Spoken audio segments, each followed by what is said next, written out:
On episode 383 of the 40 Plus Fitness podcast, we meet Dr. Edith Ubuntu Chan and discuss her book, Super Wellness. You can find the full show notes for this episode at 40plusfitnesspodcast.com/383.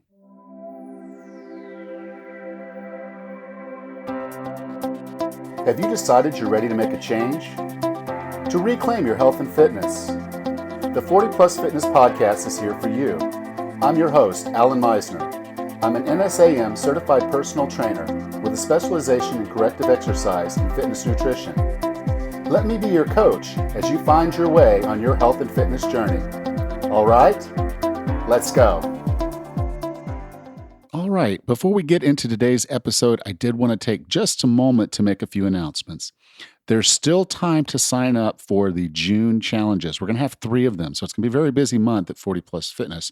I hope you'll join us on these. We're going to do 3 of them. There's the sugar, the burpee, and the mindset. And the 3 of them go together very, very well. So you can go to 40plusfitnesspodcast.com/383, and I will have full links there. So again, 40plusfitnesspodcast.com/383. Or if you're just interested in one and not all of them, it might be easier if you just go to 40plusfitnesspodcast.com/sugar for the sugar challenge, 40plusfitnesspodcast.com/burpee for the burpee challenge, and 40plusfitnesspodcast.com/mindset for the mindset challenge. See what I did there? Real easy. You can find any of those challenges. They'll be open until around noon on May 31st. And then I do cut them off so that people can get the preparatory materials the day before. So please do go and check out these challenges. I really enjoy giving them. We talk about them on Facebook, so you can join the group. It's really a cool time. And I really get excited as people get into these things and then the results that they get from being in these challenges. So I hope you will check it out. Also, my calendar is still open for free consults. You can book your own 15-minute free 15-minute consult with me to discuss your health and fitness goals, things that you can do, things that you may want to tweak, maybe not. I had a client I talked to today who basically his programming is perfect for him. He's really enjoying it. He was just concerned that he might actually be overtraining. So we talked about that. What is overtraining and how does it affect him, and what would be the symptoms and things that he should be looking for if he wasn't getting the rest and recovery he needed. So, in some cases, I'm able to just help someone feel more clarified that what they're doing is right. And maybe that's you too. So please do go to 40plusfitnesspodcast.com/consult to book your free 15-minute consult with me. 40plusfitnesspodcast.com/consult. Thank you. Now, our guest today is really cool because I like talking to people that kind of come from an out-of-the-box perspective, but are still understanding that the science does matter. And that's our guest today in spades. She's actually a Chinese medical doctor, but she does follow the Western science aspects of things. So she's really got a good blend of the science and the spirituality and the whole bit of what makes East and West medicine a little bit different, but seeing more and more as the science mets out are really kind of coming together for something special. And she's got that, like I said, in spades. So with no further ado, here's Dr. Edith Ubuntu Chan. Dr. Edith, welcome to 40 Plus Fitness. Thanks so much for having me, Alan.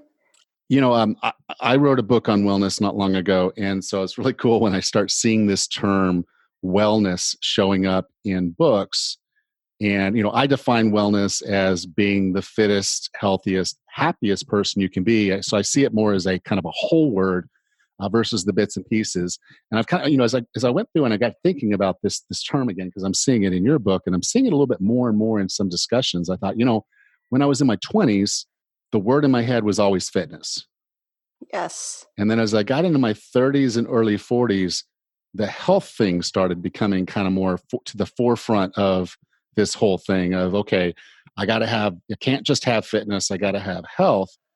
And it's really just been kind of in like the last 5 years that the wholeness of I need to have joy and happiness in my life, or I haven't really completed the trifecta, if you will, of what wellness means, at least from my perspective. And I think as we get older, we actually kind of start figuring this stuff out as, okay, it's not one dimensional. Wellness is not one dimensional. And I kind of like that book actually, not only does it acknowledge that, but it also kind of comes across and says, there's these things that, the standard Western medicine wouldn't necessarily embrace. Right. Studies more and more are starting to prove out that Eastern medicine actually had it right. I'm so happy to hear that there's practitioners like you that are kind of coming into this market and saying, "Hey, let's marry these two things and let's get people well." Yeah. I was just talking with a MD patient of mine. So I have a clinical practice in San Francisco, work with people from all walks of life, essentially two major groups of people, athletes who are striving for their highest level of human performance, and also patients struggling with complex chronic illnesses, sometimes mystery conditions. Sometimes conditions that people say are incurable, but we all know there's no such thing as incurable. It's just a big misunderstanding out there.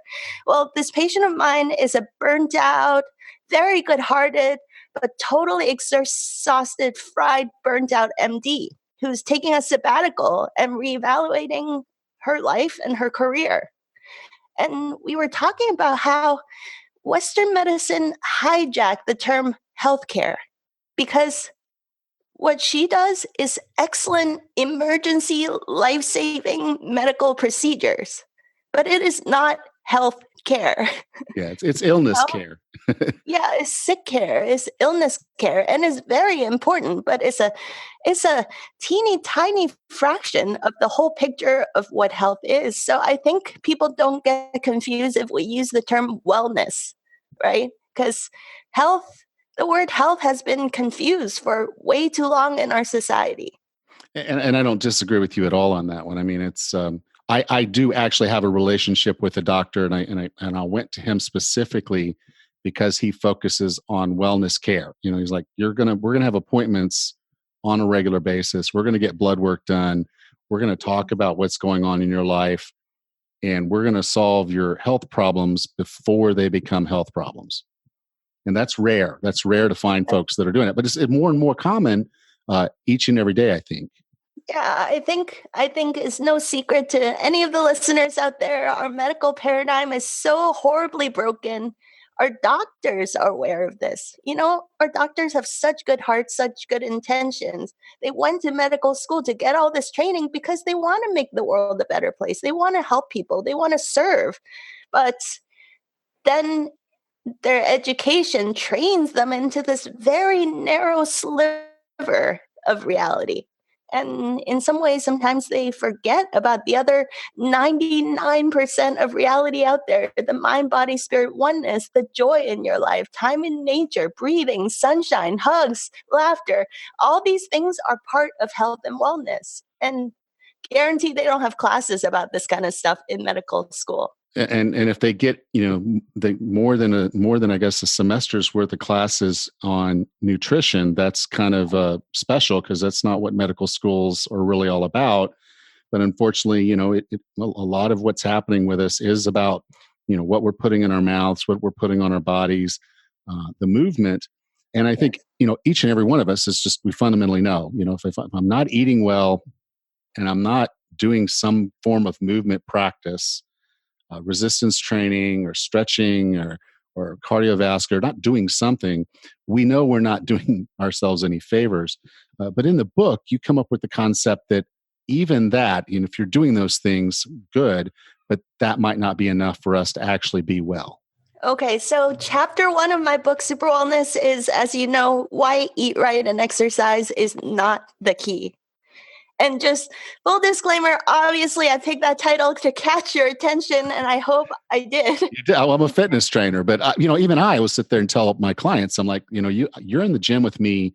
If we're going to work out, we're spending 3 hours. If I work out with them directly, I do most of my work online now. But if I were to work out with you as a trainer, I would get 3 hours a week with you, maybe 5 if you're really gung ho and want to keep coming back. But you've got another 173 hours or 176 hours that you're not in the gym. and other things are going on that are affecting your health and fitness. And so I do tell them, it's like, I'm a fraction of the value that you're really going to get out of this whole equation.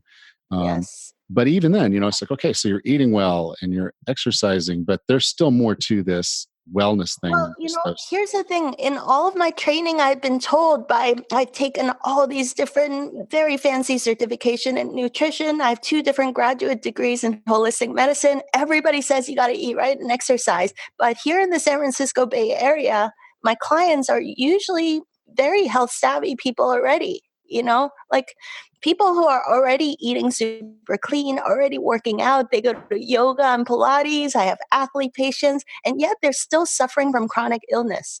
And so they come to me confused and frustrated because they feel like they're doing everything right. It's like they're aware that it's not a drug or a surgery that they need, that is something with their lifestyle, but they eat the squeaky clean diet, they work out every day, and still they suffer from chronic illness.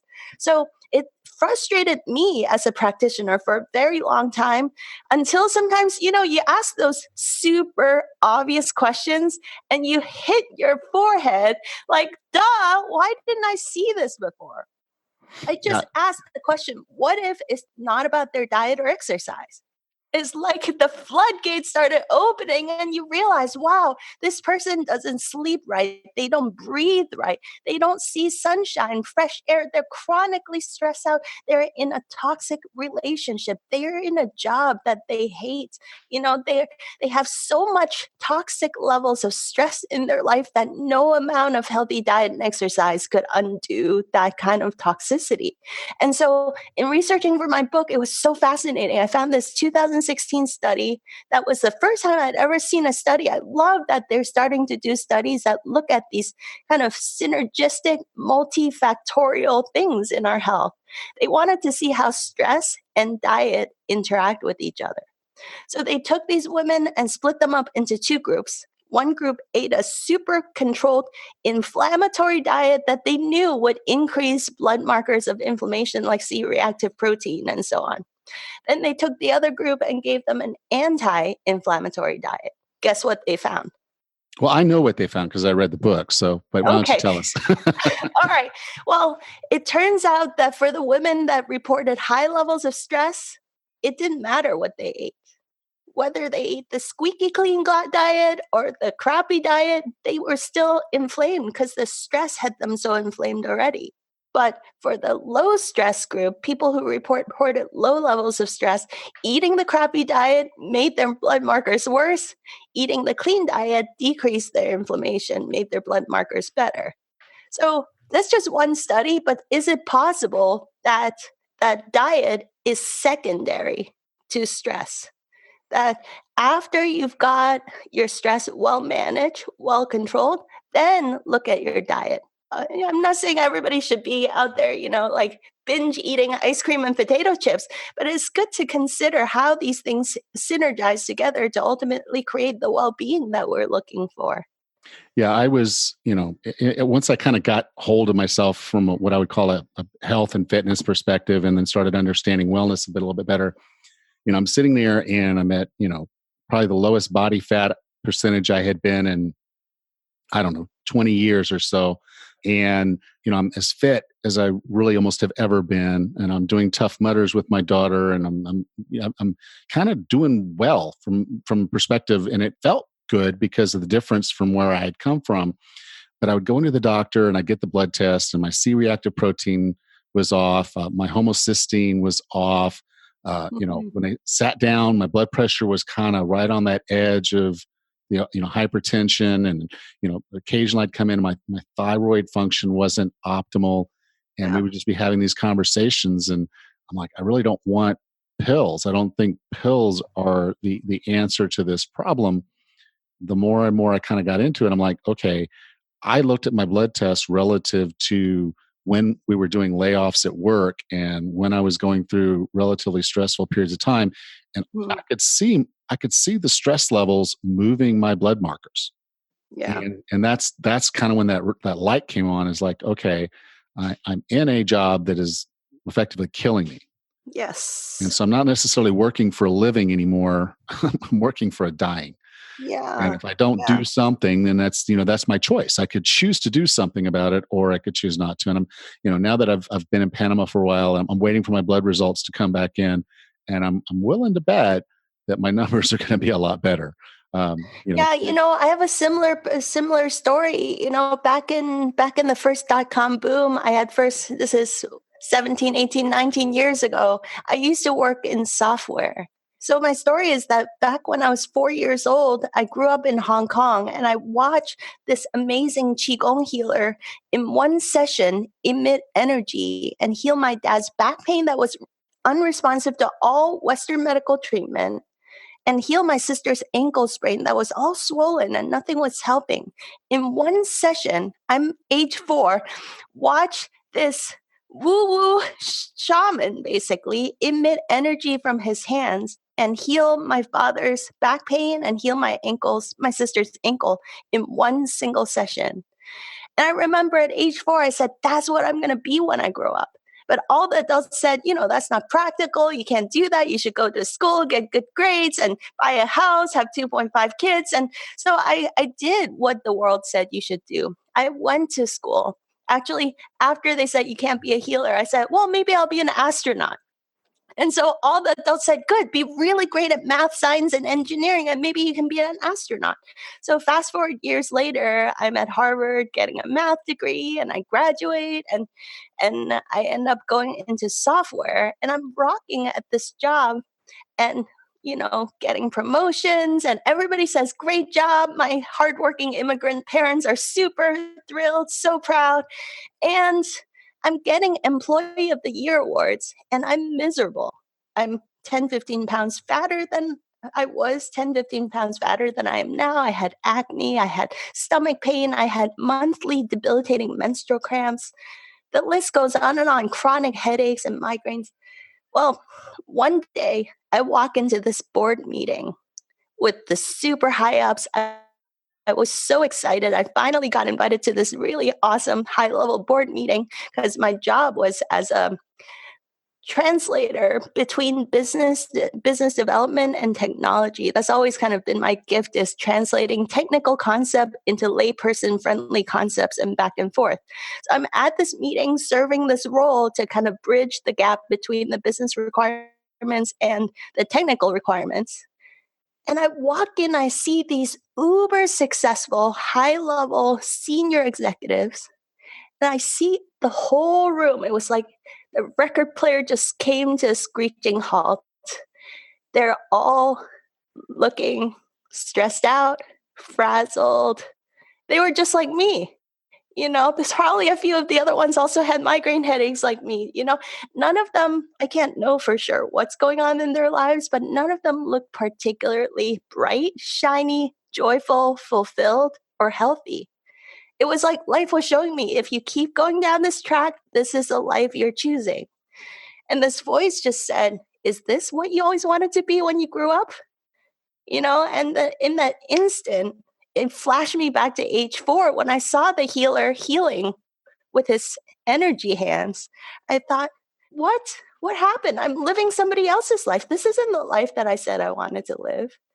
And it was right after that meeting that I went back to my desk and figured out how to change my career. And so it was, as you know, is a tumultuous journey to kind of come to terms, listen to your heart versus what the world says. So I have so much respect for you, Alan. It takes huge courage to Well, and walk away from all for that success. you too, because I mean, I did it after I had already kind of had a career, so it was not to me. I don't feel like it was that hard of a challenge. I mean, a hard of a decision. It just hit me. Okay, you're not doing this thing. You can go send out resumes and go back into that fight, into that thing, but it was really kind of just a natural no. This wellness is my goal. Wellness is what I'm after, and that last piece of what I call kind of the, for lack of a better word, the four, nutrition, exercise, sleep, and stress. And I'm like, the only one I'm really not hitting on right now is the stress one. And if I could nail that one, I'm 90% there. So I don't think it was a hard decision. I think it was the only decision. I only had one choice. So it's not even like flipping a coin. It was just this is just what it is. Wow. Yeah. Well, for some people, the longer you've been in a career, the harder it is to leave, isn't it? So, It could be, yeah. it But I remember it's working for Silicon Valley too. Because I had my years there too, and you just it gets in your blood, and you're like, okay, I want to move up. I want to do this. And this is because it's all high energy, and you kind of feed on it. So yes. that I And could have made also that same decision then, but I didn't. what you consider normal sometimes gets skewed and distorted by the community you're surrounded by. Yeah. Now I hang out with all these biohackers and holistic health nuts and people who do qigong and meditate and intermittent fasting. Like, we spend time in nature. I live outside the city now. I spend tons of time hugging trees. I live a full-on hippie lifestyle, and so it's easy to keep going like that. But back then I was surrounded with people who would just work 80, 100-hour weeks and then blow off steam and drink tons of alcohol on the weekends. And this very inflamed and not very healthy cycle that I was part of seemed normal. It's just like, take some ibuprofen. You got a headache, like, take some painkillers and keep pushing. That was the culture. And so but I believe that on some level, in our bodies, in our cells, our souls will speak to us through our health and through our bodies. And so our bodies is like a trusty friend that's there to tell us, hey, something is really out of alignment. So that's why in my book we have these 5 myths, and one of the great myths is going to bring tears to my eyes, because I've had the honor of accompanying patients through some really serious life-threatening situations with their health. And it is so moving to see how people can use that as an opportunity to really take stock of everything in their life. At first, when you get a serious diagnosis, it's so heartbreaking and so scary. But the ones who, like you, have the courage to listen deeply and realign their lives, it is so beautiful to watch a human being go through that journey. I just feel so honored to have a job where I get to accompany people in that process. Well, So getting sick sometimes, some people tell me, was the biggest blessing because it caused them to listen that deeply to themselves. and then it's easy enough for them to kind of really emotionally get their why. It just kind of Yes. it's right in front of them. Now, you brought up that in the book you talk about the 5 greatest myths around wellness. Can you talk through those with us? Well, I already shared the biggest one, which is getting sick is always a bad thing. That's actually myth number 5. That sometimes, as an athlete, somebody who trains their fitness, I'm sure all of your listeners can relate to this. This is a simple, less dramatic example of how sometimes if you get as an athlete, if you get injured, the really high performance athletes use that as an opportunity. They might be bummed out for a little bit, but then they quickly pick themselves up and figure out, hey, what was wrong with my technique, or what was tweaky about my equipment or my training program? Let me reevaluate and reassess with my coach.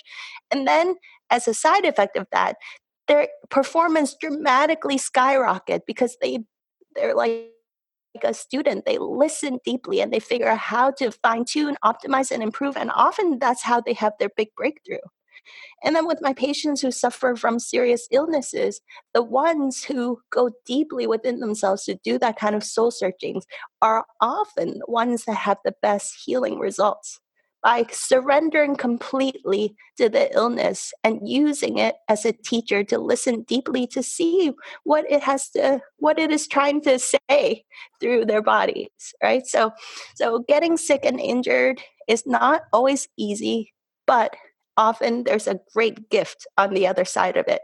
And so for those of us who've ever been sick, injured, and said, darn it, body, I don't have time for this, and we speak unkindly to the body, I think is a big misunderstanding. It caused a lot of unnecessary frustration and suffering. Even things like getting a cold, getting a flu, after you recover from a virus, is not just that you recover, you get a huge gift.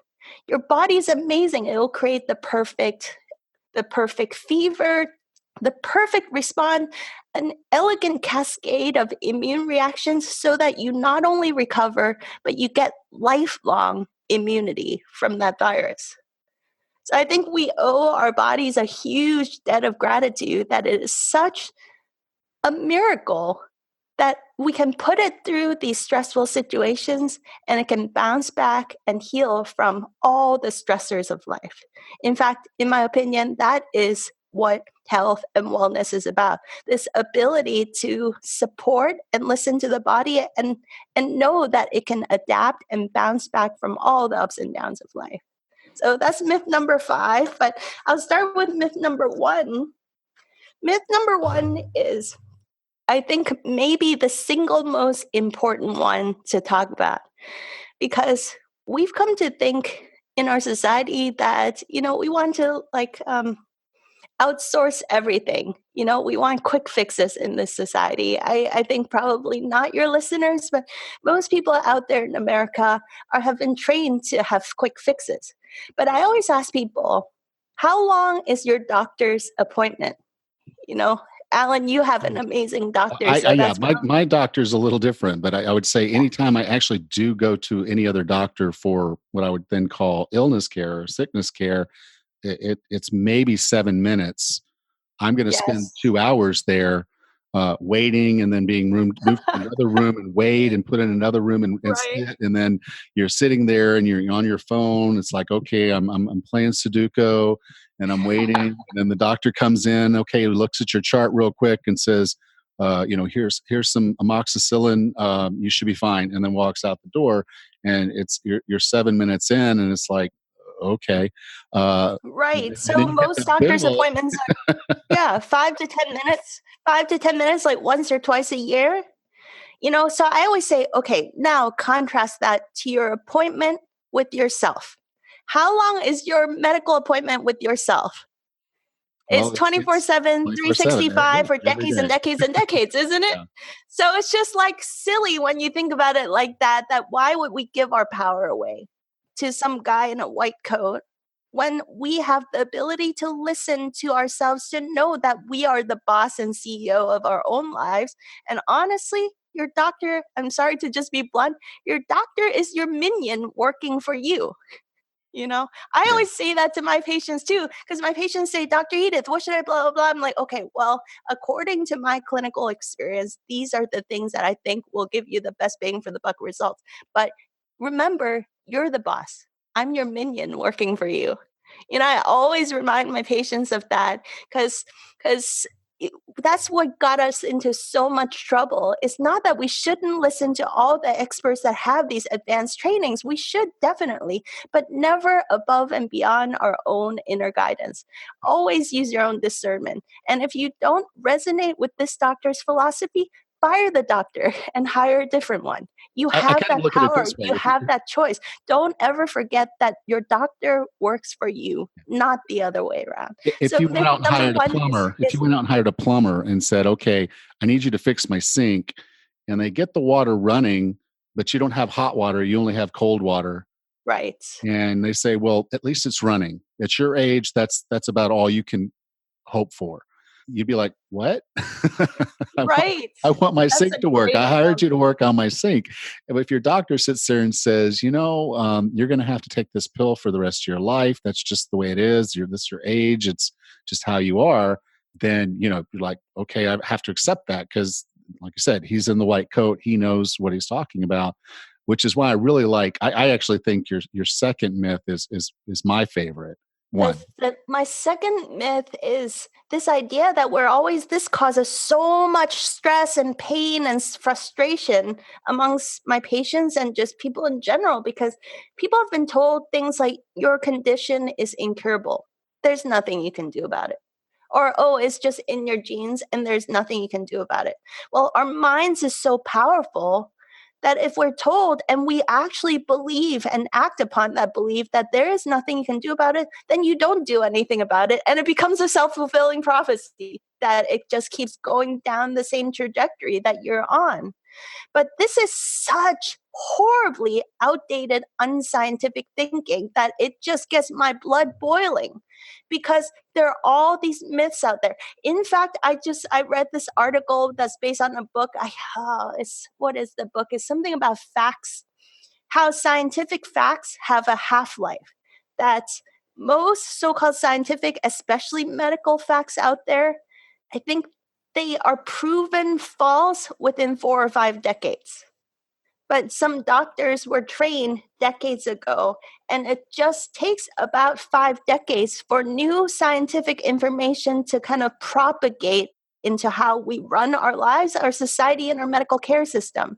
But in the last decades, it's been proven so strongly that our genes aren't fixed. There's this whole science of epigenetics, that things like exercise and meditation and mindfulness and breath work, these things have been proven to not only slow the aging of your cells, but in some cases, reverse age, youth your cells, right? And incurable conditions, every single documented type of medical condition that has been deemed incurable there's a database out there called, I think it's called the Spontaneous Remission Database or Project. There's a documented cases of miraculous healings from every medical condition out there. You can't call it incurable.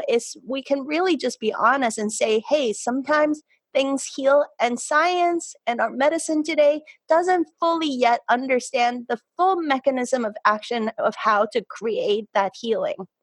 One thing is for sure, I always invite patients to think that our Western doctor, at least today, and I'm glad to see it starting to change, at least for now, the vast majority of conventional doctors are super smart and super well trained in drugs and surgery.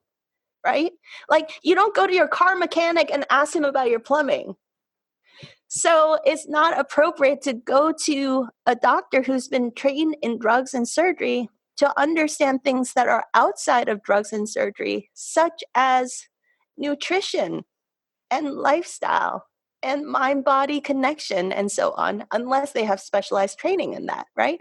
But we have a big misunderstanding. So when a doctor says, hey, there's no cure for this condition, instant translation. I invite everybody to carry an invisible language translator with them when they see a conventional doctor. If they ever says this, instant translation means, as far as science is aware, for your condition, there's currently no known cure within drugs and surgery. That's what that means. That's all that means, which is super good news, because it means, wow, now you can focus more of your energy on looking at things that are outside of drugs and surgery, because the doctor just ruled out that category of tools and modalities isn't the strongest one for you to look at. So you should be grateful instead of in despair, because he's just cleared the path for you. Yeah, they can address the symptoms, but we don't have pills that can cure your problem. So, there are so many alternative options out there. And so whenever a doctor says, hey, there's nothing you can do about it, I just say, thank you very much. That means I should start looking places outside of drug and surgery, because his expertise is in this category, and it means that it's not his wheelhouse. So I'll go look elsewhere. Great. Thank you very much. And I think that goes into your third myth, which is that we're treating the body and the mind, we're treating them separately and not recognizing the connection.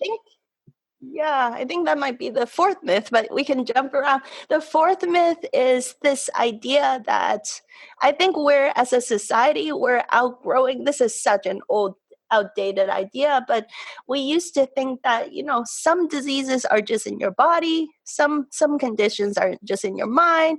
And I hope no doctors ever said this to you, but if you have a medical condition or you don't feel well and they don't know what's going on, how often do you hear this all the time? People just get prescribed some kind of an antidepressant because it's like, well, we don't know why you have chronic fatigue. We don't know why you have chronic fibromyalgia. So, so just take this antidepressant and go away, right?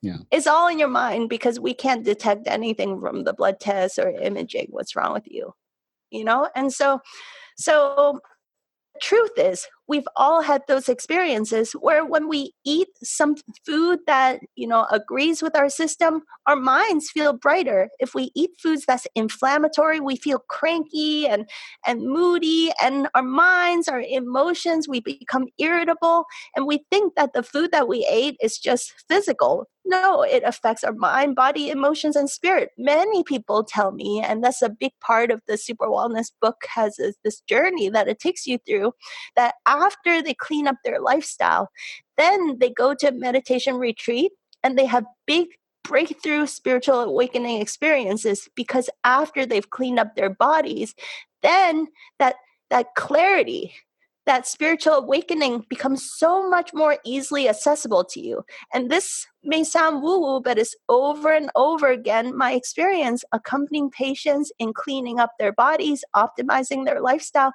They tell me that they not only heal their body, but their minds, their emotions, and spirit feel so much lighter and brighter and clearer when they do that.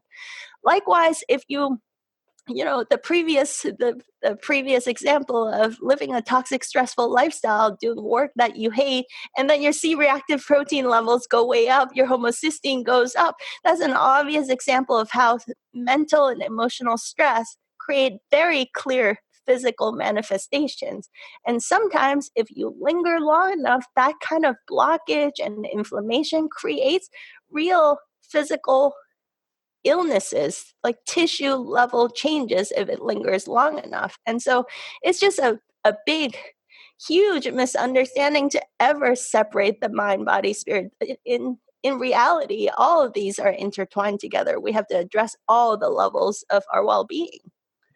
And kind of one of the cool things for some of this is we're particularly we're talking about like meditation, getting out in nature, those treatment protocols, if you will, they're not expensive.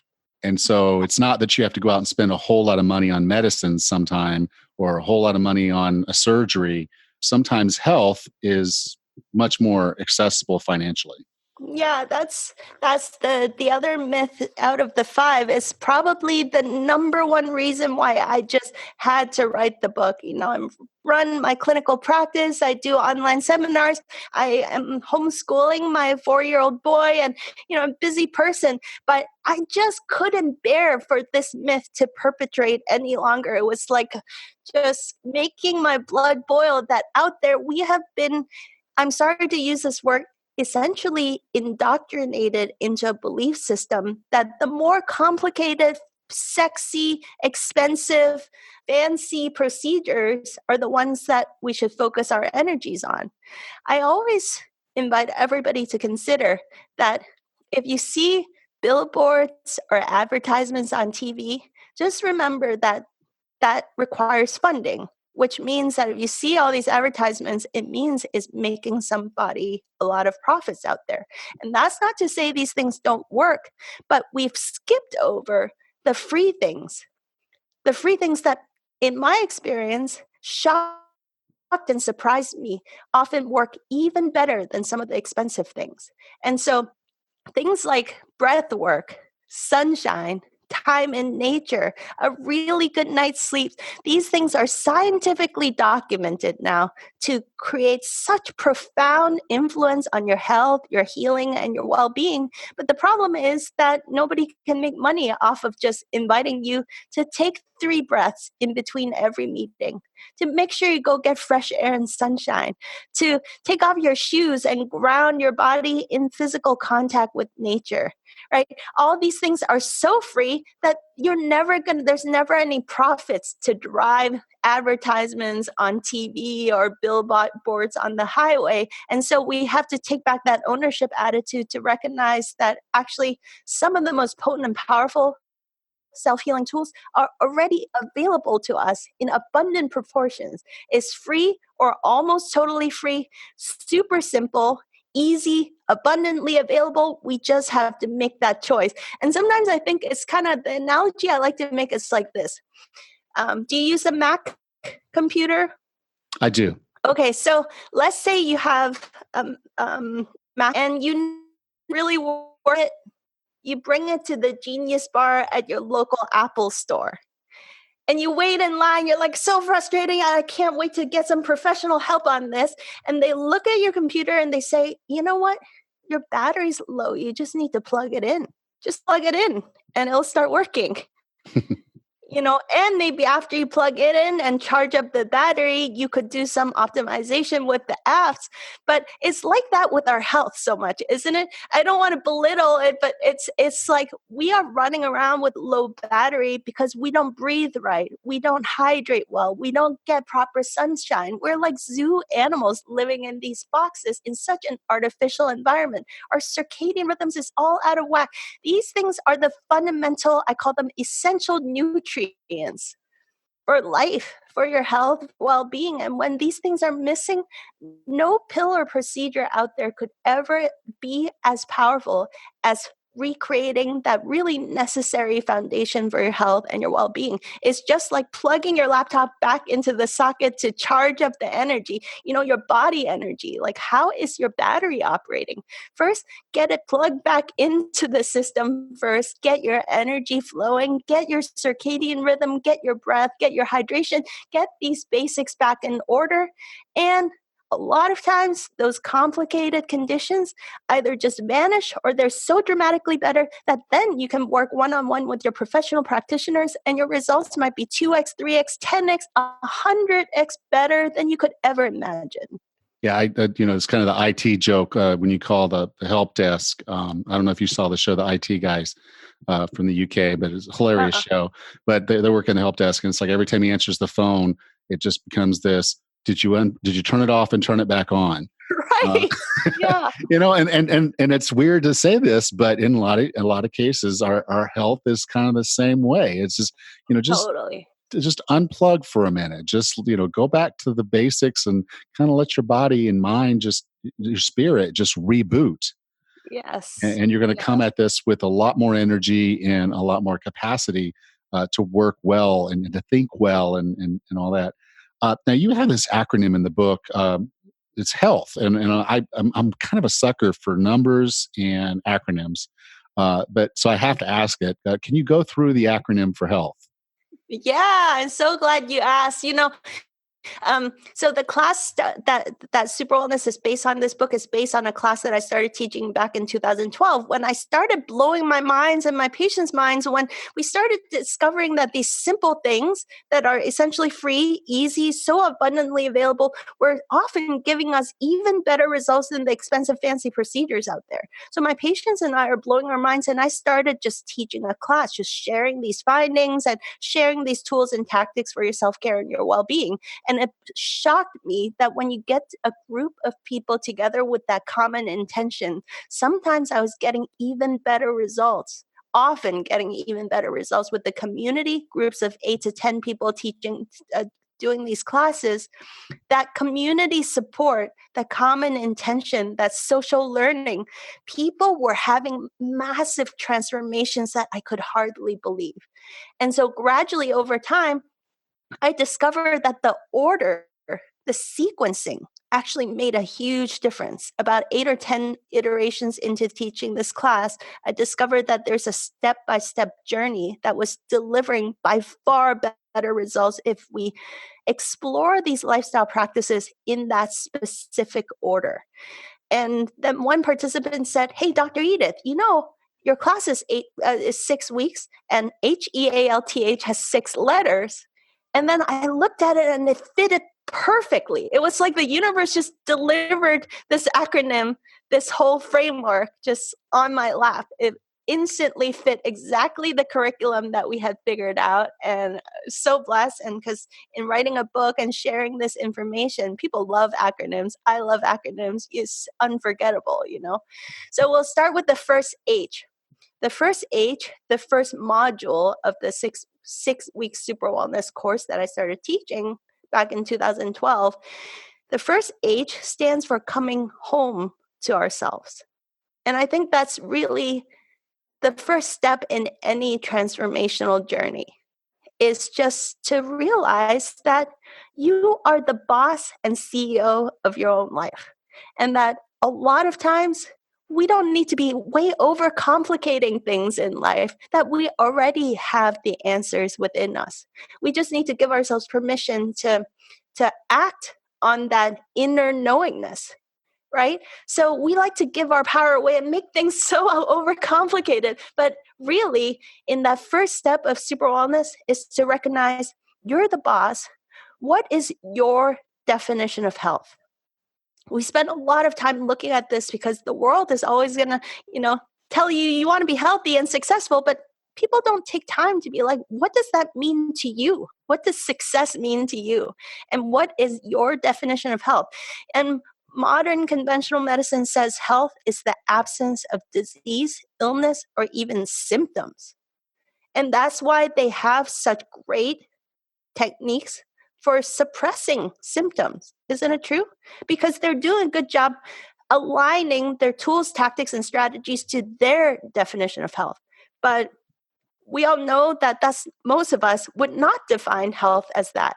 Because in reality, when we suppress symptoms, it's kind of like your car dashboard has the check engine light blinking, and you just take a hammer and bang at it and turn off the light instead of looking at the root cause of why there's a check engine light going.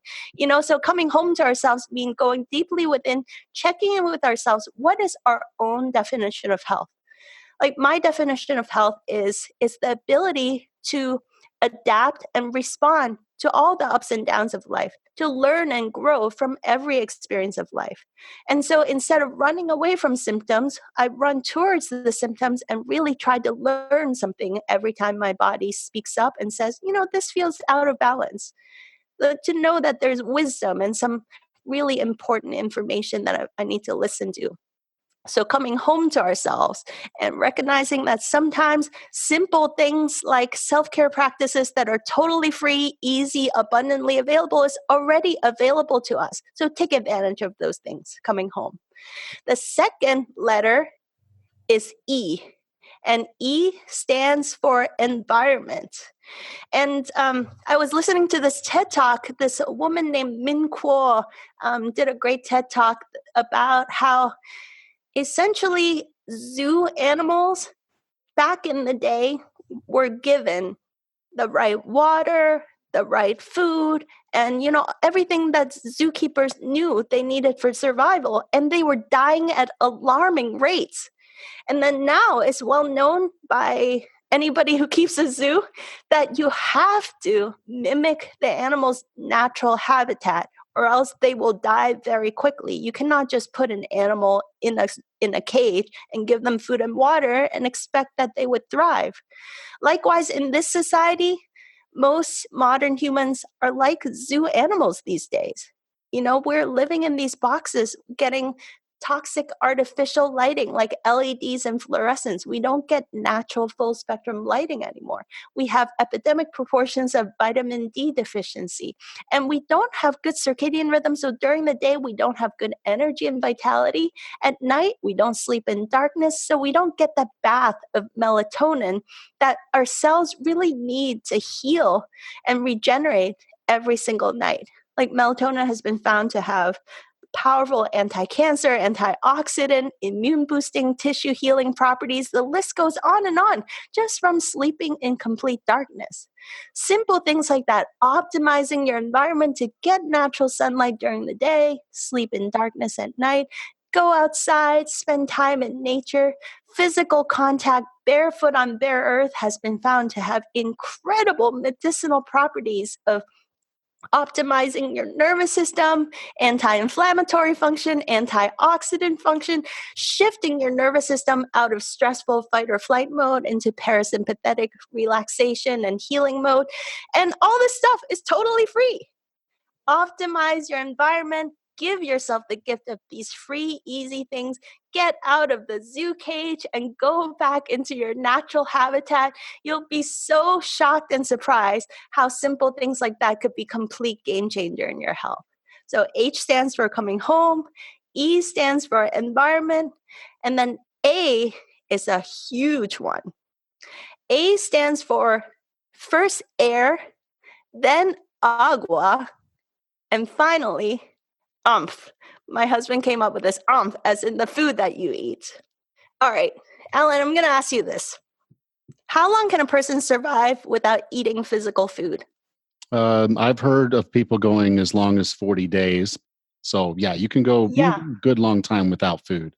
Yeah, I think it's probably a range of possibilities. I've heard of even like yogis and qigong masters in the Himalayas that have become so-called breatharians, and they're so highly attained that they can go for years without eating. Most of us, full disclaimer, by the way, I have medical license. I don't want anybody putting themselves at risk doing prolonged fasting or anything like that. Not But without medical supervision, no. not without medical supervision, but just for the purpose of this exercise. Let's say a human being could go for 20, 30, 40 plus days without eating physical food as long as they have water, right? So Yeah. how long can you go without drinking water? What I've heard is roughly probably about 3 days, and then you're going to start having some health consequences. Something like that, right? And again, I don't want anybody pushing the boundaries of this unless you have medical supervision, because controlled short doses of dry fasting has been proven, if you have the right support and medical supervision, has been proven to be really cleansing and healing to the body. But for people that have a lot of toxicity, it could be dangerous. You can have major detox reactions. So please don't try this at home without medical supervision, okay, everybody? So but the point of this is, let's say you could survive 30, 40 days without eating food, and let's say you can survive, say, 3 days without drinking water. Is it possible that your hydration is 10x as important as your nutrition? And I would say, yeah, I actually believe that it probably is, given that most of the processes in the body are electrical.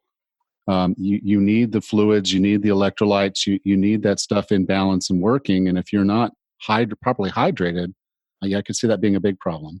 Yeah, and so that's a huge part of our super wellness journey, is learning about hydration. And water's amazing substance that we hardly know anything about. It turns out water is like a liquid crystal computer that can hold information, and that changes the structure of the water so that it either hydrates or function physiologically more appropriately, hydrate your tissues better, travel through your body more effectively. Or if it's not structured in the right way, it doesn't hydrate as well, for example. And water has been found to even act like a rechargeable battery system. Sometimes water isn't even H2O.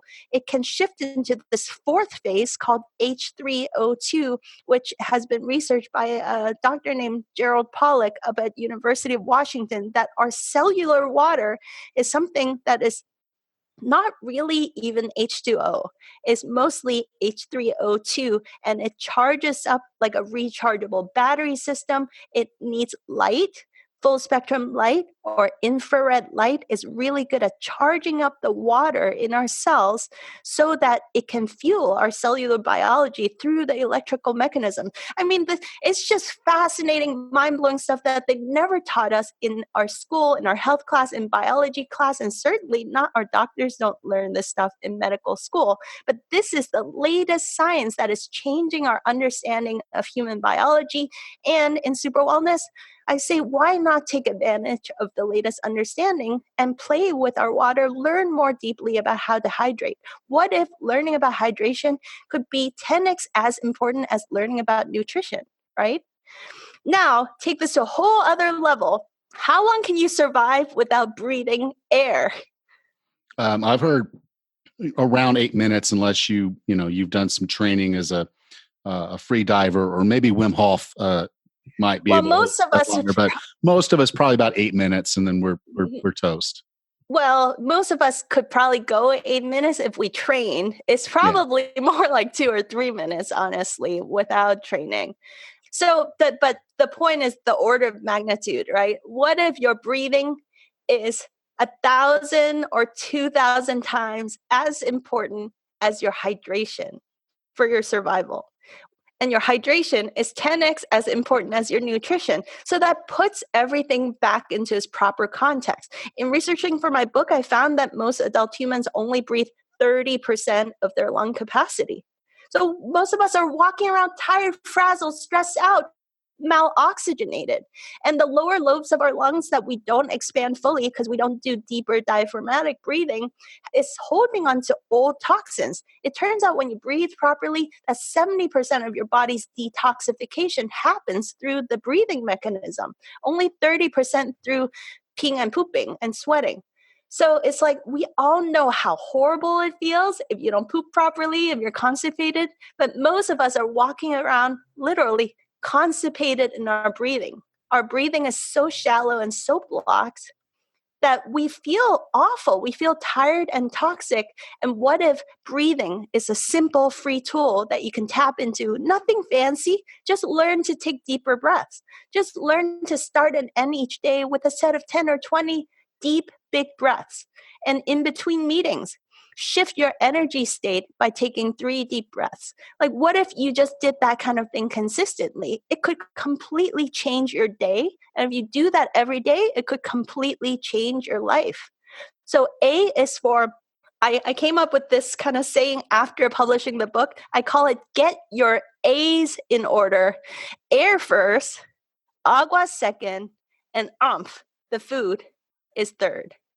And in the book, we talk about the food. Of course, food is important, but just to put everything in proper context, I'll just leave it at that, that in the book, I have a diet that makes all future diets obsolete. So if you want to learn more about it, you got to go read the book.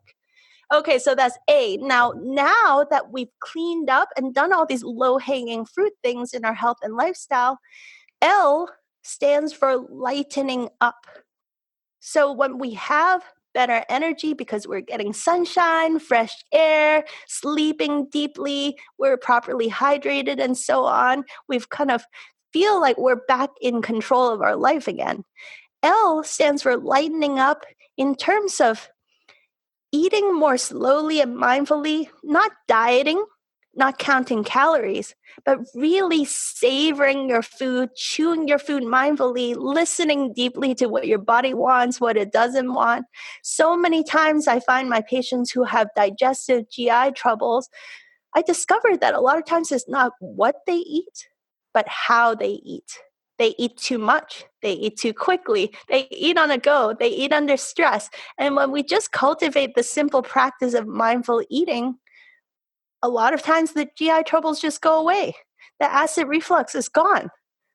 Just slowing down, chewing your food, and not eating under stress, eating on the go. I know it sounds so crazy obvious, but we've been indoctrinated by, the antacid commercials on the TV saying, oh, I don't have time. You see this guy on the go snarfing down a sandwich or a pizza like in 2 seconds. And it's like, oh, I need some Malox right now because I don't have time for acid reflux, right? That's the culture that we've grown up with. It's so crazy and so silly. It's like, just slow down and chew your food like your mama said. And naturally, you'll eat less and you don't have to focus so much energy on counting calories because it takes about 20 minutes for that sensation of satiation to reach your brain. A lot of people know this, but we don't act on it. We don't live based on this understanding of our physiology. So we're breaking the laws of our body and our physiology, and then your body will tell you, hey, that doesn't work for me. And lightening up also means when you eat lighter. We've all had experience where you can, to be honest, myself too, sometimes life gets so stressful, we use food to numb out, don't we? We use foods, we stress eat. So many of us do that. And so when you eat more lightly, more mindfully, you're going to feel everything more. So when we do that, I encourage everybody to also be mindful of the information that they expose themselves to. What kind of movies, what kind of news, what kind of media you want to expose yourself to. Lighten up on all levels. That doesn't mean that you're allergic to talking to your friend who's going through troubles and divorce.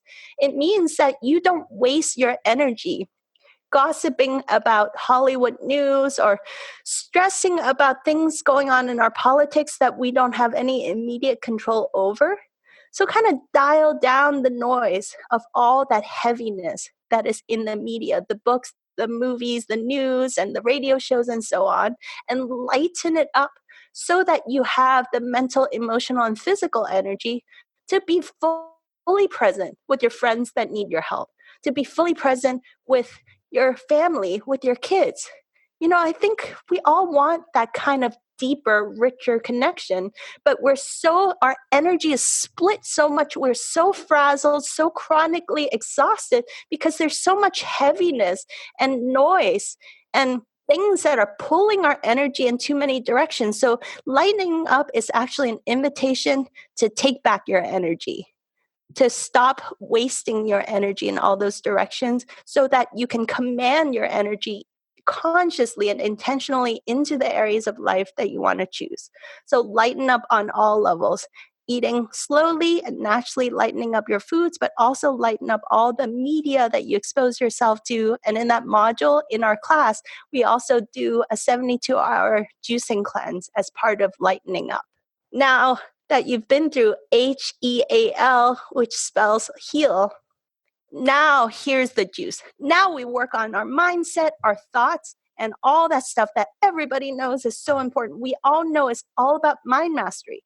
But what I've discovered going to all these personal growth workshops is that many friends that I go to these workshops with, they are chronically sleep deprived. They don't spend time in nature. They're not breathing right. They have aches and pains. They have so much inflammation and toxicity in their bodies that they can hardly sit still and go deeply within. When a personal growth workshop says, okay, what do you really want in life? It's like, well, I can't find it because my energy is so frazzled. I can't be still enough. I can't sit still and meditate. I can't sit still and go deeply within to listen to my inner GPS, my inner truth, because I have aches and pains, or even things like, what does your gut say? Well, I just ate that horrible, I have lactose intolerance and I just ate that horrible enchilada and I have indigestion. So I can't listen to my gut. I don't know what my gut is saying, Like these things are really intimately related. So I will invite all the listeners out there to be thinking about their life like that. Is that to be healthy, it isn't just for the sake of health. To get your health in order is so that you can be a clean and clear vessel to finally know what you want out of life, to be able to listen deeply to that inner truth and to work on your inner thoughts and to shift those old belief patterns and limiting thoughts, belief systems, old stressful thoughts that are weighing you down. We all know that we need to work on our thoughts. And we all know that we need to go within and listen to our own inner guidance and inner truth. But it's so hard to do that if you haven't done the HEAL work first. So T stands for thoughts and T stands for truth.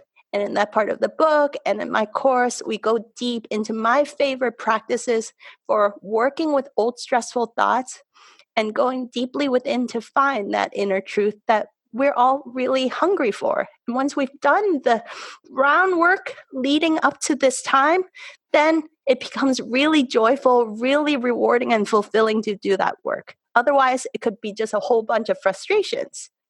So that's what I've experienced, that order really makes a big difference. And finally, after you've done all of that beautiful work, you're really essentially a master of your own life again. And I think that's what everybody really wants ultimately. And you naturally radiate such a beautiful, healthy, loving energy. Now the scientists have found that your heart emanates a healing electromagnetic field when you're in the state they call coherence. This kind of joyful, appreciative, loving state of gratitude and goodness is measurable. There's a coherence to it, and that in the presence of that heart coherence, your body gets into that optimal flow state, and you naturally heal everybody around you. You influence everybody around you to also drop into their optimal coherent state where everybody is in flow. There's better collaboration, better creativity, better sense of well-being. And there's some new fascinating and mind-blowing science that when a group of people come together in that state of coherence, we not only help and heal each other, but we can decrease crime rates in cities, and we can actually create profound healing. The Earth's electromagnetic field can also be influenced by all of us coming together in a state of meditation and in a state of heart and brain coherence. So the last it stands for living from the heart. So HEALTH is a full package. It's like a 360-degree survey of how we choose to live our life. And I think that's why I call Super Wellness is really wellness training for a new kind of humanity. It's an invitation to become a different kind of human that we haven't seen much on the planet before.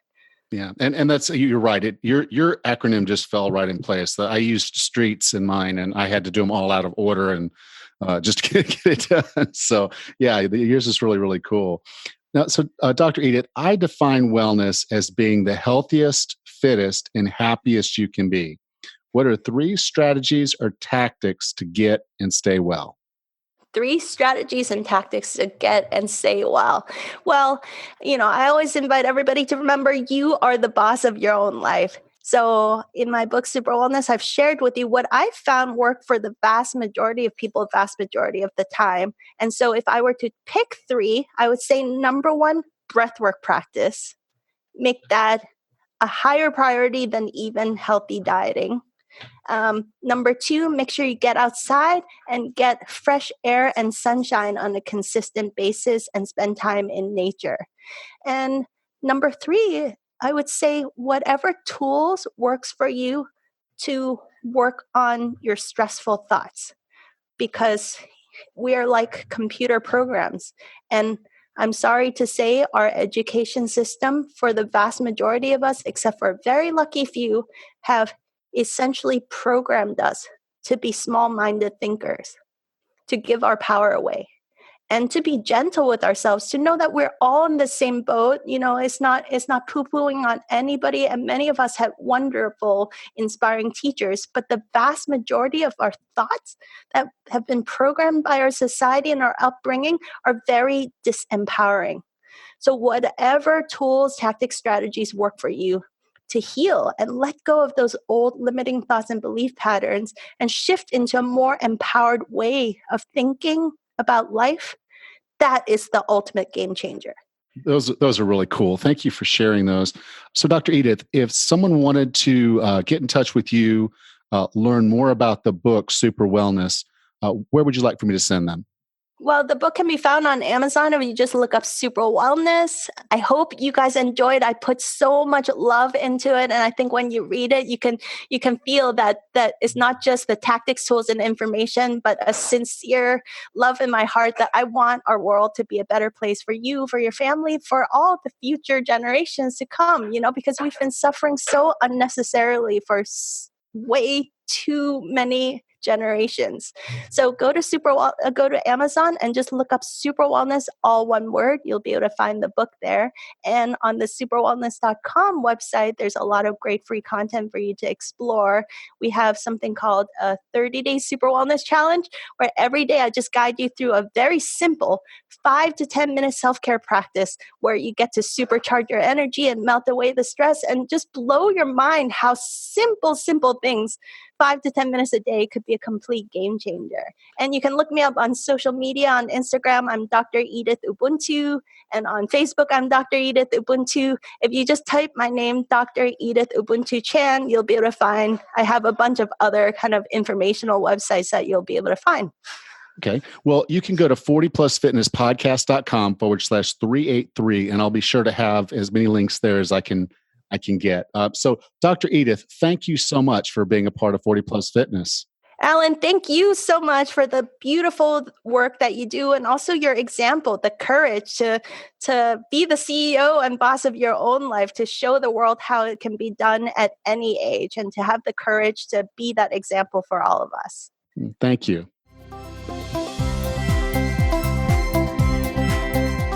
All right. I hope you took something wonderful from today's show.